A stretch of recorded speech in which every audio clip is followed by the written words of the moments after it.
अरे वाह वाह, आज तो अच्छी दावत हो गई है। शेर राजा के बेटे को उठाकर ले आता है और उसे अपना आहार बना लेता है।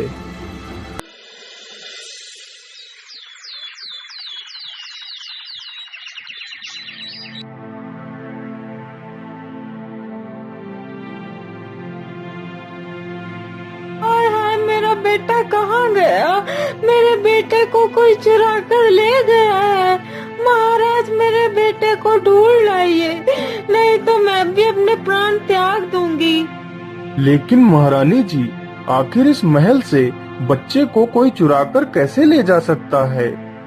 महाराज, मैं कुछ नहीं जानती, बस मुझे मेरा बच्चा लौटा दीजिए। ठीक है महारानी जी, आप शांत हो जाइए। सैनिकों, तुम लोगों के रहते हुए हमारा बच्चा गायब कैसे हो गया? जाओ और मेरे बच्चे को ढूंढ कर लाओ, नहीं तो तुम सबको फांसी पर चढ़ा दूंगा। फिर सारे सैनिक राज्य में घूम घूम कर सभी से पूछने लगते हैं। अरे घनश्याम भाई, राजा साहब का बच्चा तो कहीं नहीं मिला है। यदि वापस महल चलोगे तो राजा हमें फांसी पर अवश्य चढ़ा देगा। चलो कहीं दूसरे शहर भाग चलते हैं। यदि हम सही सलामत रहेंगे तो पैसे कहीं भी कमा सकते हैं। इतना सोचकर वह दोनों वहां से चले जाते हैं।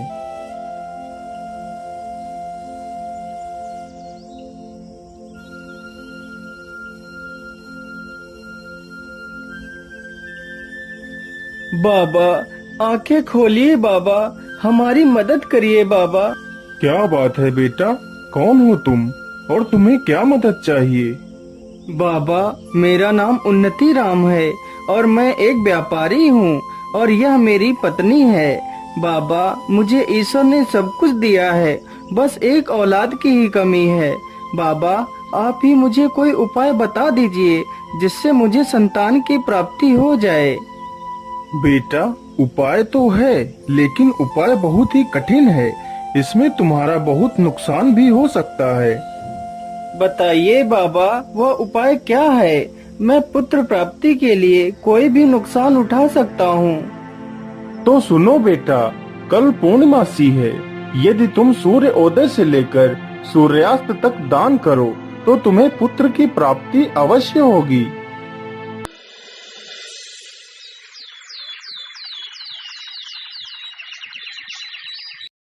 अगले ही दिन सुबह होते ही व्यापारी दान करने लगता है। दान करते करते उसे पूरा दिन गुजर जाता है और उसका सारा धन सूर्यास्त से पहले ही समाप्त हो जाता है। अरे मालिक, इस गरीब को भी कुछ दे दीजिए। मालिक, बोलिए बाबा, क्या चाहिए?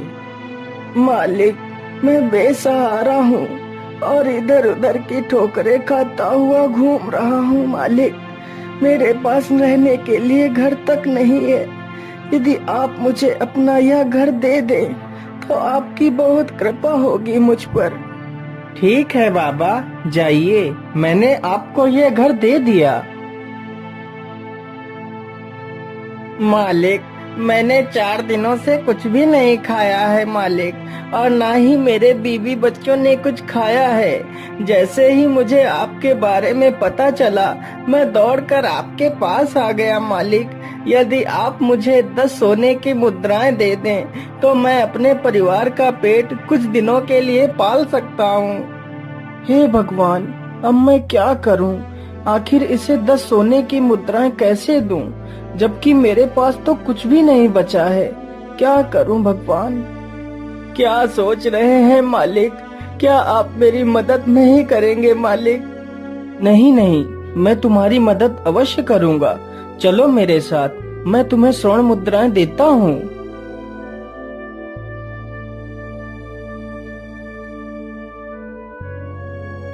फिर उन्नति राम एक सेठ के पास जाता है। सेठ जी, मुझे 10 स्वर्ण मुद्राएं दे दीजिए। मैं आपको ये मुद्राएं कल तक लौटा दूंगा।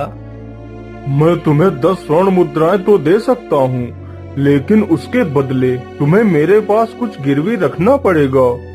लेकिन सेठ जी, मेरे पास तो आपको देने के लिए ऐसी कोई वस्तु नहीं है। नहीं नहीं, तुम्हारे पास एक ऐसी चीज है जो तुम मुझे देकर स्वर्ण मुद्राएं ले सकते हो। लेकिन जी, मेरे पास ऐसी क्या वस्तु है? उन्नति राम, तुम अपनी पत्नी को हमारे पास गिरवी रख दो, तब तक तुम्हारी पत्नी मेरे घर का सारा कार्य करेगी।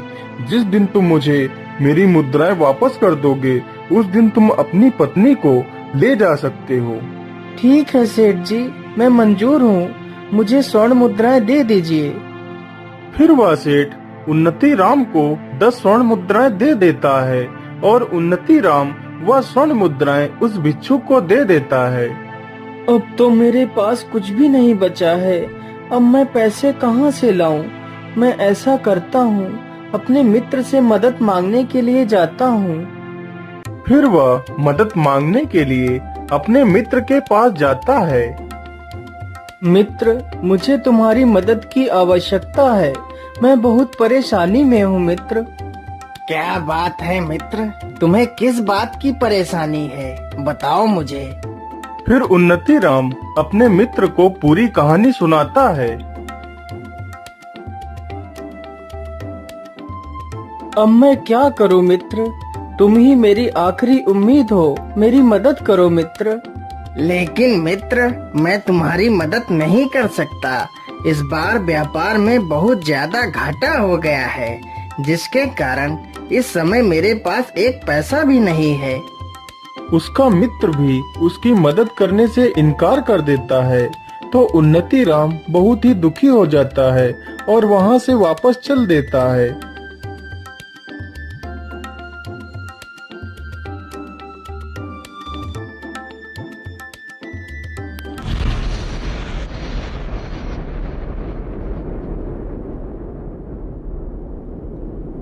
मुझे लगता है बहुत जोर का तूफान आने वाला है। हे भगवान, यह तो बहुत जोर की बारिश आ गई। अब क्या करूं? चलो इसी पेड़ के नीचे बैठ जाता हूं, कुछ तो इस बारिश से बच पाऊंगा।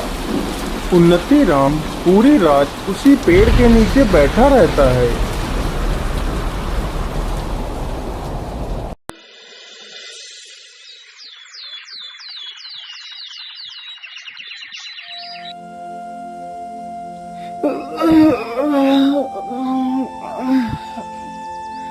अरे सुबह तो हो गई, चलो चलता हूँ।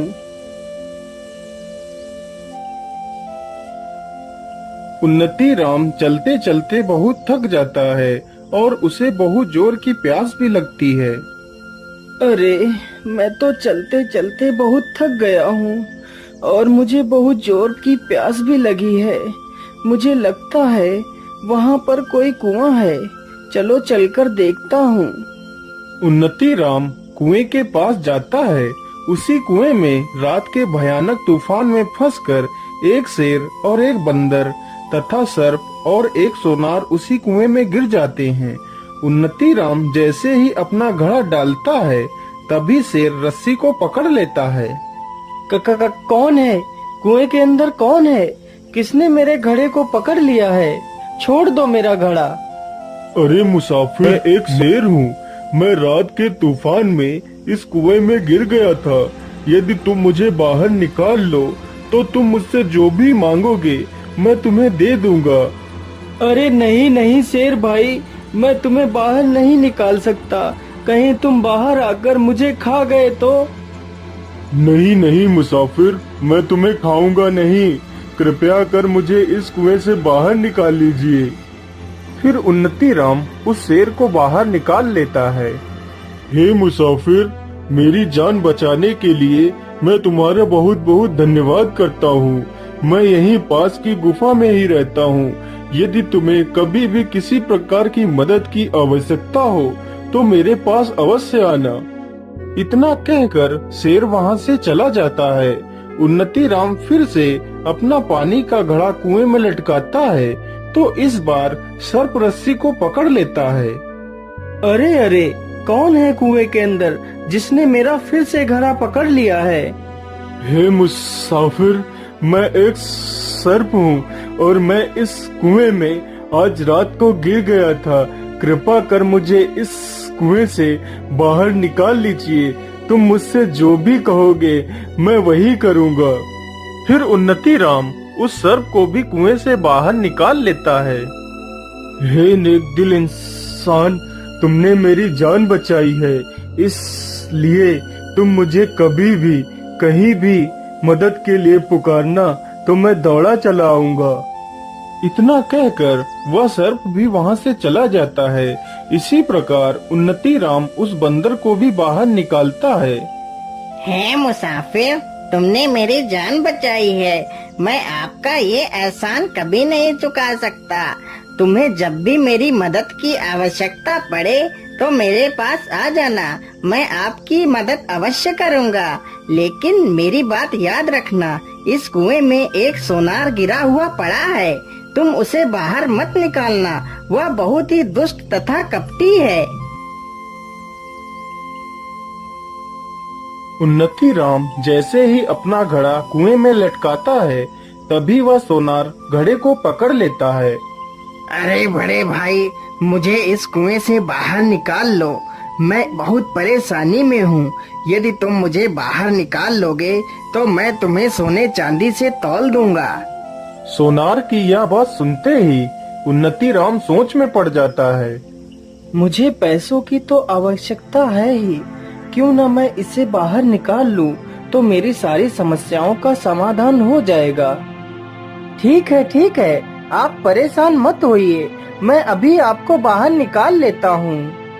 फिर उन्नति राम सोनार को बाहर निकाल लेता है।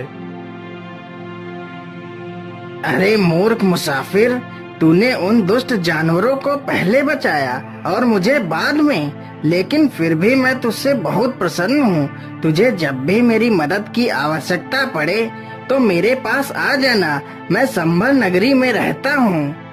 इतना बोलकर वह सोनार भी वहां से चला जाता है।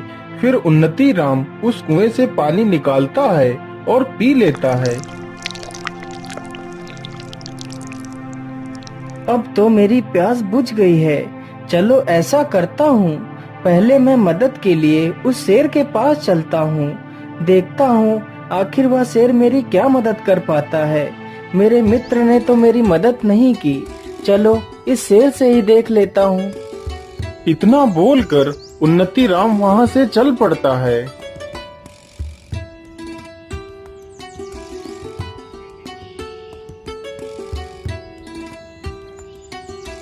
आइए मुसाफिर, तुम्हारा स्वागत है। बोलिए, तुम्हारा यहाँ आना कैसे हुआ? शेर तुरंत ही गुफा के अंदर जाता है और 2 सोने के कंगन लेकर आता है। ये लो मुसाफिर, मेरे पास इतना ही है, लेकिन इतने में ही तुम्हारा काम हो जाएगा। मैं ऐसा करता हूँ, यह कंगन लेकर मैं उसी सोनार के पास जाता हूँ जिसे मैंने कुएं से बाहर निकाला था। वह जरूर इन कंगनों की सही कीमत दे देगा।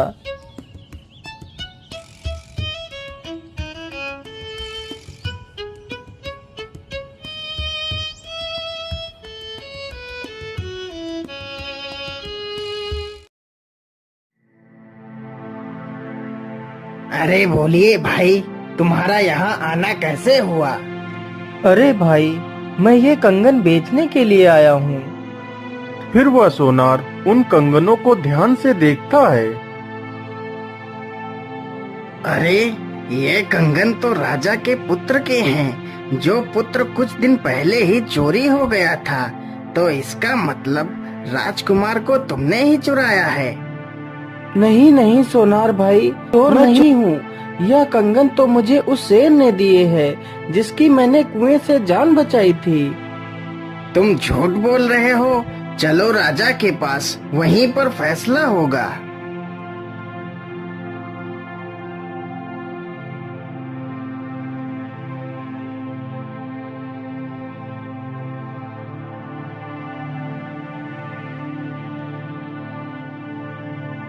तुम्हारी इतनी हिम्मत कि तुमने मेरे बेटे को चुराया और उसके कंगन लेकर यहाँ बेचने आ गए। कहाँ है मेरा बेटा? महाराज, मैंने आपके बेटे को नहीं चुराया। ये कंगन तो मुझे एक शेर ने दिए थे। सैनिकों, यह ऐसे सच नहीं बोलेगा। इसे कारागार में डाल दिया जाए। सैनिक तुरंत ही उन्नति राम को जेल में बंद कर देते हैं।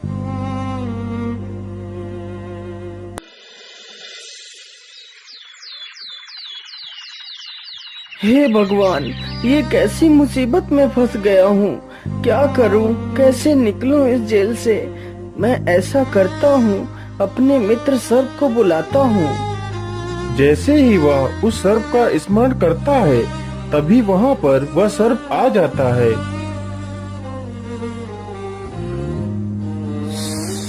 बोलिए मित्र, मुझे तुमने यहाँ क्यों बुलाया है और तुम्हें इस कारागार में किसने बंद किया है? फिर उन्नति राम उस सर्प को सारी घटना के बारे में बताता है। तुम परेशान मत हो मित्र, जो मैं कह रहा हूँ उससे ध्यान से सुनो। आज रात मैं इस राजा को डस लूंगा तो राजा मूर्छित हो जाएगा। सुबह होते ही राजा को अनेकों हकीम वैद्य ठीक करने के लिए आएंगे, लेकिन मैं राजा के शरीर से जहर को उतरने नहीं दूंगा। तुम इस कारागार में बैठकर बस यही बोलते रहना कि सर्प का काटा हुआ तो मैं भी ठीक कर लेता हूँ, लेकिन मैं क्या करूँ, मैं इस जेल में बंद हूँ, क्या कर सकता हूँ। यह तो राजा का दुर्भाग्य है। फिर तुम्हारी इन बातों को कोई ना कोई सुनकर तुम्हें राजा को ठीक करने के लिए अवश्य बुलाएगा। तुम आना और चुपचाप बैठकर झूठ मूठ का मंत्र पढ़ना, तभी मैं राजा के शरीर से अपने जहर के प्रभाव को खत्म कर दूंगा। तो राजा तुम्हें इनाम भी देगा और तुम्हें आजाद भी कर देगा। उन्नति राम ने सर्प के कहे अनुसार ही किया।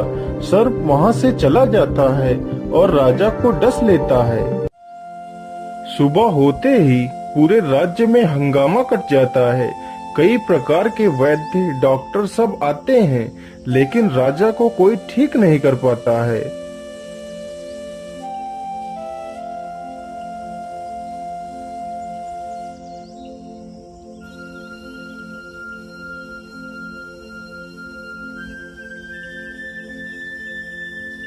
क्या बताऊं, मुझे तो राजा ने इस काल कोठरी में बंद कर रखा है। नहीं तो सांप का काटा हुआ मैं 2 मंत्र फूंकते ही ठीक कर देता हूँ, लेकिन क्या करूँ, यह तो राजा का दुर्भाग्य है कि मैं इस जेल में बंद हूँ। उन्नति राम की ये सारी बातें रानी की दासी सुन लेती है। महारानी जी, राजा साहब ने जिसे जेल में बंद कर रखा है वह सर्प का काटा हुआ ठीक कर लेता है। मैंने अपने कानों से सुना है। सैनिकों, जाओ और उस कैदी को मेरे पास लेकर आओ। महारानी जी, क्या बात है, आपने हमें क्यों बुलाया है? मैंने तुम्हारे बारे में सुना है कि तुम सर्प से डसे हुए इंसान को ठीक कर लेते हो। हाँ महारानी जी, मैं ठीक कर लेता हूँ। मैं तुमसे प्रार्थना करती हूँ, तुम मेरे पति को बचा लो। मैं तुम्हें अपना आधा राज्य दे दूंगी और तुम्हें आजाद भी कर दूंगी। मैं तुम्हें वचन देती हूँ, कृपया जल्दी से महाराज को ठीक कर दीजिए। मेरी आखिरी उम्मीद तुम्ही से है। महारानी जी, आप परेशान मत होइए, मैं अभी राजा साहब को ठीक कर देता हूँ। फिर उन्नति राम अपनी आंखें बंद करता है और झूठ मूठ का मंत्र पढ़ने लगता है। तभी सर्प राजा के शरीर से अपने विष के प्रभाव को खत्म कर देता है। अरे, इस चोर को बाहर किसने आने दिया? महाराज, यह कोई चोर नहीं है, इसने तो आपकी जान बचाई है। फिर महारानी राजा को सारी घटना के बारे में बताती है और उन्नति राम को अपना आधा राज्य दे देती है। मैं ऐसा करता हूँ कि 10 स्वर्ण मुद्राएं ले लेता हूँ और अपनी पत्नी को ले आता हूँ, लेकिन उससे पहले मैं अपने मित्र बंदर से भी मिलता हुआ चला जाऊंगा।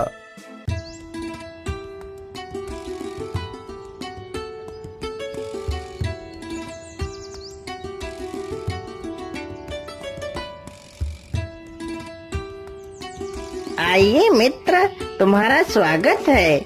बड़े दिनों के बाद आए हो मित्र। मैं तो तुम्हारी ही प्रतीक्षा कर रहा था। बोलो मित्र, तुम्हें क्या चाहिए? मित्र, मुझे कुछ नहीं चाहिए, बस मेरा मन किया तो मैं तुमसे मिलने चला आया। अरे मित्र, तुमने मेरा जीवन बचाया था, इसलिए मैं तुमसे बहुत खुश हूँ और मैं तुम्हें कुछ देना भी चाहता हूँ।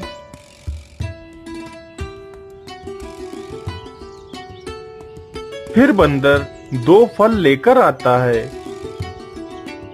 ये लो मित्र, ये इच्छा पूर्ति फल है जो मुझे भगवान शिव ने दिए थे। इस फल से तुम अपनी इच्छा बताकर जिसे भी खिला दोगे तो तुम्हारी इच्छा पूरी हो जाएगी।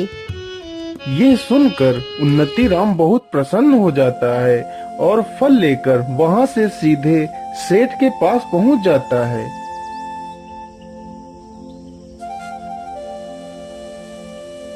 ये लीजिए सेठ जी, अपनी 10 स्वर्ण मुद्राएं। हे इच्छा पूर्ति फल, तुम इस सेठ को एक मुर्गी बना दो। सेठ जी, आज मैं अपनी पत्नी को वापस पाकर बहुत खुश हूँ और इसी खुशी में मैं आपका मुंह मीठा कराना चाहता हूँ। ये लीजिए, फल खाइए। हाँ हाँ, क्यों नहीं, लाइए, मुझे फल दीजिए। सेठ जैसे ही वह फल खाता है, वह एक मुर्गी बन जाता है। हे इच्छा पूर्ति फल, मुझे मेरी पत्नी से एक सुंदर सा पुत्र चाहिए। ये लो चंद्रप्रभा, तुम इस फल को खा लो। जैसे ही चंद्रप्रभा उस इच्छा पूर्ति फल को खाती है,